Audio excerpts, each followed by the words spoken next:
আলহামদুলিল্লাহ, মাশাআল্লাহ। আজকে আমাদের গার্ডেনে শসা ছিঁড়ে নিয়ে আসলাম দুপুরে। আসসালামু আলাইকুম এভরিওয়ান, ওয়েলকাম করছি আমার নতুন আরেকটা ব্লগে। কেমন আছেন সবাই? আশা করছি সবাই ভালো আছেন। অল্প কিছু শসা ধরেই শসা গাছগুলো মারা যায়, তাই গত বছর সামারে এসে আমি শসা গাছ দেখিনি। এবছর আলহামদুলিল্লাহ শসা গাছে ধরেছে। আর টাটকা ফ্রেশ গাছের শসার টেস্টই কিন্তু আলাদা হয়। যারা আপনারা নিজেদের গার্ডেনের টাটকা ফ্রেশ শসা খেয়েছেন তারাই বলতে পারবেন এটার টেস্টটা কতটা মজার হয়। আজকে দুপুরে সবাই যেহেতু বাসায় আছে, তাই আমাদের গার্ডেনের শসাটা সবাই লাঞ্চে খাবো ভাতের সাথে।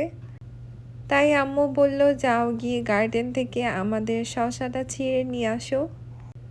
শসাটা কিন্তু অনেক বড় হয়েছে, দেখে মনে হতে পারে পেকে গেছে বা অনেক বেশি বাতি হয়ে গিয়েছে, এরকম কিছুই না। শসাটা কিন্তু এখনো অনেক কচি আছে। এই শসাগুলো এরকম বড় সাইজেরই হয়, আর খেতে তো আমার খুবই ভালো লেগেছে, তা তো আপনাদের সাথে প্রথমেই শেয়ার করেছি।